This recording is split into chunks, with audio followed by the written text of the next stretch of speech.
అంటే ఎవరేది చెప్తే అది వినేయడము, ఏది పడితే అది పాటించడం, అసలు ఒరిజినల్ చెక్ చేయరు కదా వీళ్ళంతా. సో కాబట్టి కొత్త కొత్త శాఖలు వచ్చేస్తూ పోయినాయి. ఎవరైతే ఒరిజినల్, అందుకే అందరికీ చెప్పేది పుస్తకాలు తీసి చూడండి, ఒరిజినల్ చూడండి అని. ఆ ఒరిజినల్ చూస్తే ఏమైందంటే కరెక్ట్‌గా చేసి ఆ కరెక్ట్‌గా సనాతన ధర్మంలో వచ్చేస్తాం. అలా కాకుండా వాళ్ళు ఈ పాయింట్ చెప్పారు, వీళ్ళు ఈ పాయింట్ చెప్పారు, ఇట్లా చేసాం, వాళ్ళు చెప్పారు కాబట్టి మేము వచ్చేస్తాం. అంటే ఆ శాఖ కట్టించి అటు వెళ్ళిపోతారు. ఇది చేశారంటే ఇటు వెళ్తారు. మరి ఇంకా అక్కడ ప్రాప్తులు ఎక్కడ ఉంటాయి? ఈ రోజున అవతరించారు. మన తెలుగు వాళ్ళు చేసుకున్న అదృష్టం అనుకోవాలి తెలుగు పుస్తకాలు. ఒరిజినల్ చూసే అవకాశం వచ్చింది. చూడాలి కదా! మరి చూడకపోతే చూడాలి. ఎట్లా ఒరిజినల్‌ని? ఇక అప్పుడు మేము చూడమే, మేము ఆ పుస్తకాలు చదువుతాం, ఈ పుస్తకాలు చదువుతాం అంటే ఇలా బైబిల్, ఖురాన్లు చదువుకుంటూ ఉంటారు. అందులో పూర్తి జ్ఞానం ఉండదు.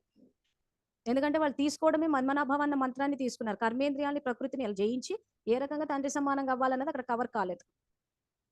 ఇక్కడికొచ్చేసరికి ఏమైందంటే ధర్మపితలు ఎవ్వరు రారు. ఎందుకంటే ఈడ సనాతన ధర్మం ఆత్మలు వచ్చారు కాబట్టి వీళ్ళలో ధర్మం అన్నది ఉంటది. సో కాబట్టి మళ్ళీ ఎవరో వచ్చి చెప్పాల్సిన అవసరం వీళ్ళకి రాలేదు.